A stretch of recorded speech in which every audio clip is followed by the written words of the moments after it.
I will confess something to you that only a few women really understand.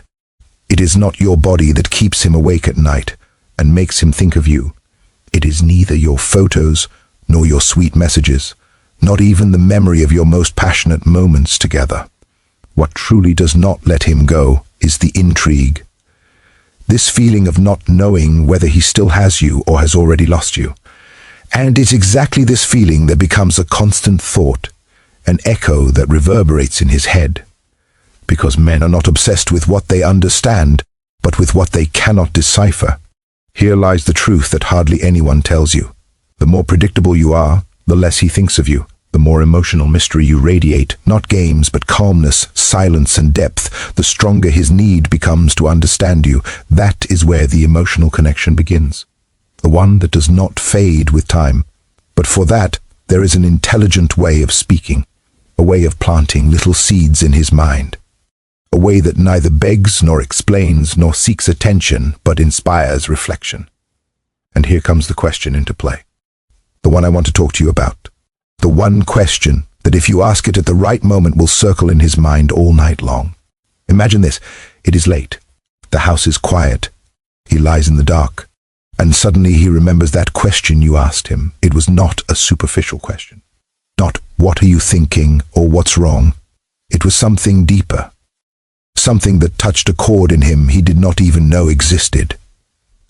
This question made him see himself through your eyes. It showed him a side of himself that only you can recognize. And now in the darkness, his mind plays with this memory, turns it over and over, searches for meaning, wonders what was behind your gaze when you spoke it. Because a predictable woman is forgotten. But a woman who makes him think, who gently challenges him to see himself differently, that woman becomes a puzzle his mind must solve. When you radiate this emotional mystery, you are not distant, you are complete. You are like a book that promises a captivating story but does not reveal all the chapters at once. You give him just enough so that he wants to keep reading, so that he wonders what comes next. Your silence is not empty, it is full of meaning. Your calmness is not indifference, it is security. Your depth is not complication, it is inner fullness. And this question you ask at the perfect moment does not seek an immediate answer. It wants to nest in his mind, grow there, gain significance hour by hour. It becomes the key that opens doors he did not know existed. Because the next day, while he works or drives, you appear again in his thoughts. Not because you contacted him, but because you planted a seed that is now taking root. And while he tries to understand you, he understands himself a little better. That is the connection that lasts long after physical passion fades. That is the invisible magnet that pulls him back even when his mind tells him he should forget you. Because you touched something deeper than his desire, you awakened his intellectual and emotional curiosity. And that, my dear friend, is what turns fleeting interest into a true obsession. Before I reveal it to you, you must understand why it works. Men mostly live in logic, not in feeling. They want to keep control, give quick answers, avoid conversations that confront them. But if you move something inside them that they cannot control, if you make them question their feelings, then a gap arises. And in that gap arises the constant thought. That is why this question is not about forcing attention, but about making him think even if he tries to forget you. Because every time someone triggers self-reflection in another person, they leave traces. Whether it was a day, a week, or a year, words that reach the subconscious never disappear. This question does exactly that. It activates curiosity, nostalgia, and doubt. 3 emotions that connect him to you even when you are not there. Therefore, when you speak with him, do not confront him. Do not pressure him. Look at him calmly, smile slightly, but say it without explanation, without justifying yourself, without waiting for an immediate answer. Because the power of this question does not lie in the moment itself, but in everything that happens afterward. The way you say it is just as important as the question itself. Men are trained to recognize hidden intentions, to read between the lines, to protect themselves from manipulation or neediness. That is why your attitude, must be completely emotionally detached. You must not radiate anxious energy, not a look that says, "I need your answer," no body tension that reveals you have been waiting for this moment for days. He will feel it even if he does not see it. Confrontation activates his defense mechanism. When you confront a man, when you corner him with direct questions like, "Why didn't you call? What are we actually? Where is this going between us?" His brain immediately reacts with defense. He builds walls, goes on the defensive, looks for escape routes, and prepares standard answers to get out of the situation as quickly as possible. In this state, nothing you say really reaches him. Pressure has the same effect, only worse. If you push him, insist, or your body signals, "I want an answer now," you achieve only one thing, that he wants to run away. Men are programmed to distance themselves from emotional pressure because they perceive it as a loss of freedom, as a threat to their autonomy. And when they feel that, they withdraw, they close up. Even if there were real feelings before, pressure can destroy everything. Look at him calmly with a slight smile and let go. Here begins the art of it all. Your gaze must not be intense, not pleading, not challenging. It must be calm, as if you are completely at peace with yourself. As if this question simply popped into your mind without weight, without hidden intention. When you look at him with this serenity, you convey security. You tell him without words, "I need nothing from you. I am just curious." Your gaze must have a special quality, as if you were looking at him from a higher emotional place. Not arrogantly, but from inner peace, as if you had already made peace with what was, what is, and what will be. As if you were free from drama, fear, and neediness. This calmness is magnetic because it is rare. Most people go through life with emotional unrest. When someone appears with true calmness, you feel it, it attracts, and then that slight smile, not big, not nervous, not flirtatious, a barely noticeable smile, a smile that suggests you know something he does not know. A smile with a touch of mystery, nostalgia, something that cannot be put into words. The smile of someone who has lived, learned, and grown. The smile of someone who no longer plays old games. This smile has power. It disarms because when someone expects confrontation and instead encounters genuine but mysterious warmth, his brain cannot process it immediately. He remains in a state of curiosity. What does this smile mean? What is she thinking about? Why is she so calm? And exactly in that moment, in this state of openness, you ask the question without warning, without preparation, without unnecessary context. You say it as if you were throwing a feather into the wind, light, natural, without knowing where it will land, without explanation, without justification, without waiting for an immediate answer. That is the hardest part. We humans have an almost compulsive need to fill silence, to explain our words, to make sure the other person understood us correctly. But that is exactly what destroys the magic of this technique. If you explain, if you say, "I was just thinking," or "I don't know if this makes sense," but you take away all the power from the question. Explanations betray insecurity. They show that you are not sure yourself of what you are doing, and that immediately pulls him out of introspection and puts him in a superior position. Ah, she is insecure. She wants some from me. Number must exist on its own without crutches, without context, without weakening. Like a work of art that needs no explanation. Like a poem that everyone interprets in their own way. This ambiguity, this mystery is exactly what makes him think. Do not justify yourself. Do not say, "I was just curious," or "I asked others the same," or "I read that somewhere." Every justification is a confession that you believe you did something that needs defense. If you yourself do not trust your question, how should it touch him? Then you cannot fake confidence. If you speak the question with genuine trust in its value, he feels it, and that gives it weight. The hardest thing of all, do not expect an immediate answer. Do not just stand there, staring at him waiting. Do not fill the silence with more words. Do not say, "And what do you think?" Don't you want to say anything? Because the moment you do, you destroy the tension you have built. Remember, this question is like planting a seed. Seeds do not grow because you constantly watch or push them. They grow in darkness, in silence, in their own time. This question needs space to germinate in his mind. Time for him to process it. Think about it. While driving, in the shower, at night, in bed, if you wait for an immediate answer, you force him into a superficial reaction. But you ask the question and then physically or emotionally withdraw, you give it space to sink deeply into his psyche. You give him the space to wonder, why did she ask me that? What did she mean by it? What do I mean to her? What did she see in me? After asking the question, you can pause briefly 23 seconds as if giving him the chance to say something if he wishes, and then just move on to another topic, or better yet, say goodbye naturally. I have to go. See you later. Just a slight smile, and you leave. This quiet withdrawal completes the perfect circle because now the question hangs in the air unresolved, without explanation, without closure. And the human brain hates open ends, unresolved questions, unexplained mysteries. So his mind will keep returning to that moment, analyzing it, trying to understand, seeking meaning. And every time he does, he thinks of you. And that is exactly the goal. Have you ever wondered what you really feel when I am not there? That is the question. Read it again. Let it resonate in your own mind before you even think of using it. Because this is not an ordinary question. It is not a disguise. Do you miss me or do you think of me? It is something much deeper, much more strategic, much more impactful. So simple and yet so powerful.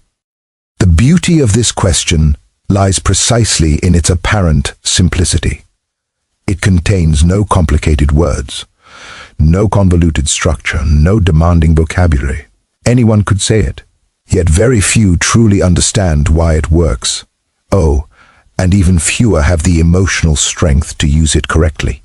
This simplicity deceives. It seems harmless, innocent, like casual curiosity.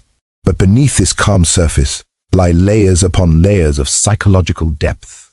It is like an iceberg. The visible part is small, but the invisible beneath is enormous. That is what makes it so powerful.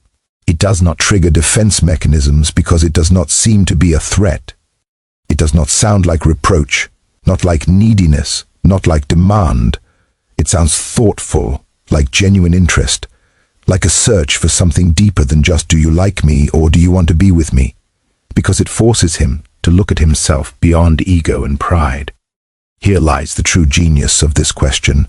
You are not asking him to think about you. You are asking him to think about himself.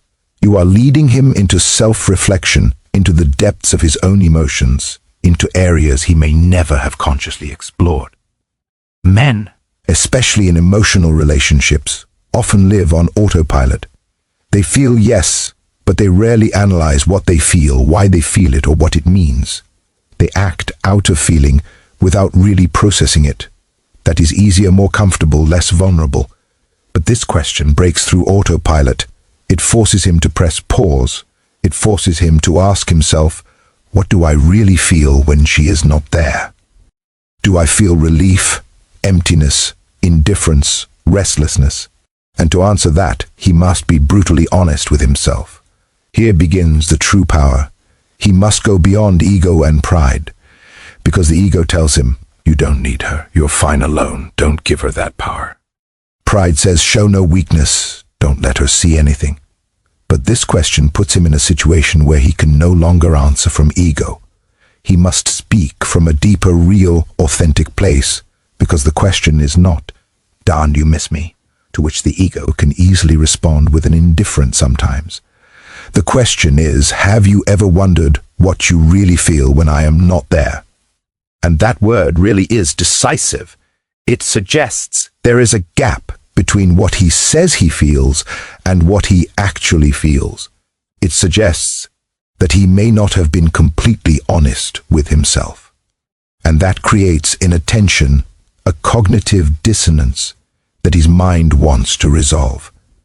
He is left with a restless head trying to understand whether he misses you out of habit or because he emotionally needs you. This is the perfect trap. But not a manipulative one. It is only an invitation to truly recognize himself, because there is a huge difference between missing someone out of habit and emotionally needing someone. Most people never become aware of this difference. Missing out of habit is easy to explain, easy to rationalize, comfortable. Of course, I sometimes think of her. We spent a lot of time together. She was part of my daily life. That is superficial, harmless, safe. It requires no real self-insight. But emotionally needing someone, that is something completely different. That means there is something in you that fills a space in him that no one else can fill. That your presence or your absence truly changes his emotional state. That you are not just habit, but essential. And admitting that even just to himself is vulnerable. It is frightening. It is powerful. Now his mind is trapped in this distinction. He tries to grasp. Am I simply used to her, or is there more behind it? What exactly do I feel when I realize she is no longer there? Is it just fleeting nostalgia, or a real emptiness? These are not simple questions. They require time, reflection, honesty. And the more he thinks about it, the more he thinks of you. Because to understand himself, he must think of you, your presence, your absence, your moments. Every time he does, you take space in his mind, in his consciousness, in his emotional world. And the best part, you do not answer. You let silence do its work. That cannot be emphasized enough. The silence after this question is not only important, it is crucial.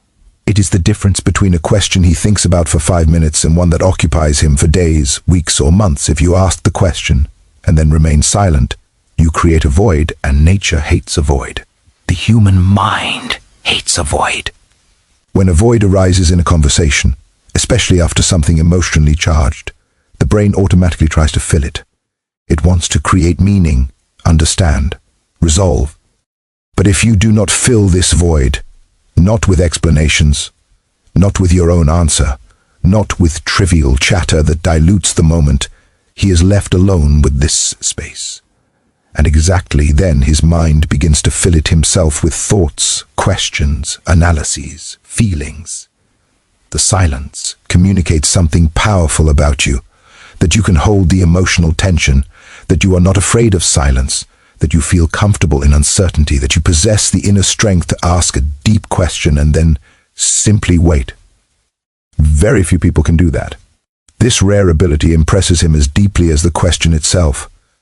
This pause, this moment when you say nothing, is the moment when his mind begins to repeat the question over and over again. The human brain has a fascinating trait. When something remains unresolved, especially something emotionally charged, the mind compulsively returns to it again and again. It is like a song that gets stuck in your head, only much deeper, much more meaningful. In this silent pause, something magical happens. The question stops being just a sentence. It becomes a presence, almost a tangible energy that fills the space between you. And because you did not explain it, did not defend it, did not dilute it, it remains pure, focused, powerful. His mind hears it again. Have you ever wondered what you really feel when I am not there, and again and again? Not because you repeat it, but because his own mind plays it, tries to process it, give it meaning, find an answer that feels true. Each repetition is like a wave striking a rock. The first wave does little, but wave after wave, again and again, the rock begins to change, to erode, to form. That is exactly how this question works in his psyche. Not with a sudden bang, but with a quiet, steady effect that deepens over time. The longer you keep the space of silence open, the deeper the effect penetrates. Because he cannot simply ignore the question, he cannot pretend he didn't hear it. It lingers between you, hovering, unanswered, demanding, and his mind by its nature will keep returning to it until it finds some kind of resolution. Not because you manipulate him, but because you lead him to his own awareness. That is a crucial difference. And this method is not manipulation in the negative sense. You are not deceiving him. You are not lying. You are not playing dishonestly with his feelings. You are simply asking an honest question that invites true reflection. Manipulation would be saying something false in order to provoke a certain reaction. Manipulation would be pretending to be someone you are not in order to get something. Manipulation would be using his insecurities against him to control him. But this is something else. This is an invitation to authenticity, an invitation to meet oneself. You are not turning on a new feeling in him. You are only making visible what was already there. Like a lamp illuminating a dark corner. The space, the objects, the truth, they were always there. You are simply helping him finally see them.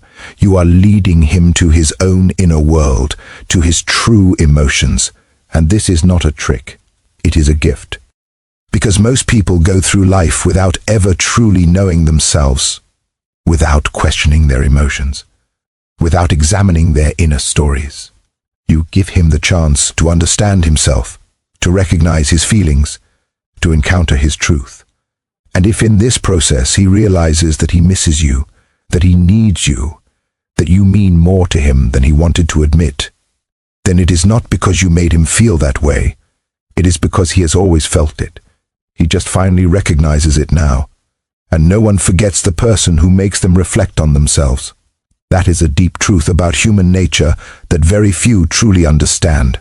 We remember those who make us feel good. Yes, we remember those who make us laugh, who attract us physically, who entertain us.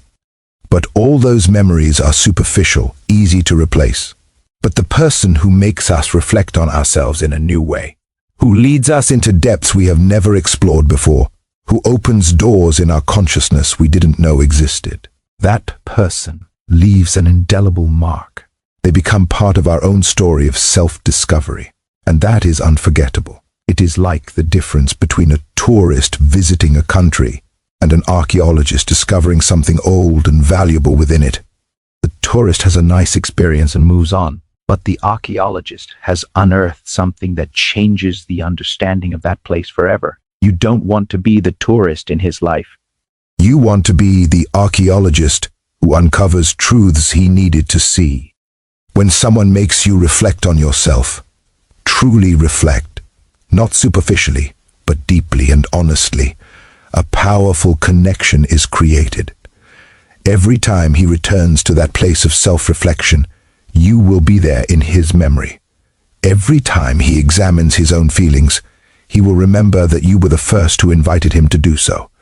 Every time he wonders what he really feels for something or someone, a part of him will think of the question you asked. You will not only become a memory, but a catalyst for his emotional growth, and that is not forgotten. That cannot be easily replaced because you were not simply a pleasant experience. You were a moment of transformation, a turning point in his relationship with himself. That is how real attraction is created. Not from lack, but from the mind. Most people try to create attraction through lack. They disappear so the other misses them. They create artificial scarcity. They play hard to get. And yes, these techniques can work in the short term because they trigger the fear of loss, a powerful emotion. But attraction based on lack is fragile, reactive, external. It depends on you keeping your distance, staying rare, never fully available, and that is exhausting because you constantly have to control how much presence you give, how much time you spend, how much you share. The attraction that arises from the mind is completely different. It is internal, proactive, steady. Doesn't depend on whether you are physically present or not. It depends on the fact that you have taken a place in his mental world, in his inner emotional landscape. When you create attraction from the mind, it doesn't matter whether you are near or far, available or not. You are already inside. You are part of his thinking, part of his self-understanding, part of his emotional process. And that cannot simply be erased by physical distance or meeting other people. Mental attraction is deep because it goes beyond physical desire and superficial emotions. It touches identity, self-standing, consciousness, and those are the most enduring areas of human experience. Not from the desire to be remembered, but from the wisdom of being unforgettable. That is the difference between neediness and strength, between hope and certainty, between begging for a place in his mind and knowing that you already have it. If you wish to be remembered, you are in a position of dependence. You expect something from him. You rely on his thoughts, his decisions, his will. That is a weak, vulnerable, anxious position, but if you act from the wisdom of being unforgettable, you are in a completely different place. You are not waiting for him to remember you. You know that he will. You are not asking for space in his head. You know you already occupy it. You are not nervous about the outcome. You are secure in your effect. This security does not come from arrogance or illusion, but from understanding the psychological principles that carry this dynamic. It comes from knowing that you have done something that fundamentally changed the connection, that you left something in him that cannot easily be undone. The wisdom of being unforgettable means understanding that you don't have to be the most beautiful, the funniest, or the most available. You must be the one who makes him think, who makes him feel, who makes him question, who opens doors in his consciousness that remain open long after you are gone. This wisdom gives you peace, serenity, security, and that alone is attractive because when you are not desperate to be remembered, when you are not desperately trying to occupy his mind, you paradoxically become even more unforgettable. Your energy changes. Your presence changes, and he feels it. That means acting from a place of true inner strength. Not power over him, but power within yourself. Not control over his emotions, but mastery over your own. Not manipulation of his mind, but deep understanding of how true human connection works. When you ask that question from this state, from wisdom, calm, and the certainty that you are already unforgettable, everything changes. The question takes on a different weight. The silence afterwards, a different quality. The effect becomes exponentially stronger because he is not only responding to the words you say, he is responding to your entire energy, to the confidence you radiate, to the depth you embody. And exactly that is what creates true, lasting, meaningful attraction. Not the superficial kind that fades with time, not the kind based on games or cheap techniques, but the kind that arises because you are truly extraordinary, someone who operates on another level, who understands the deep truths of human connection and applies them with integrity and wisdom. That is the attraction that remains. The attraction that transforms. The attraction that makes him think of you not just all night but far beyond. If this video helped you understand the power of your calm and your words, subscribe so you don't miss anything. Give it a like, share it with a friend who should hear it, and write me in the comments what you think about this question. And if you would like to additionally support this channel, join the membership. You will get priority in the comments and access to exclusive content that I prepare with my whole heart.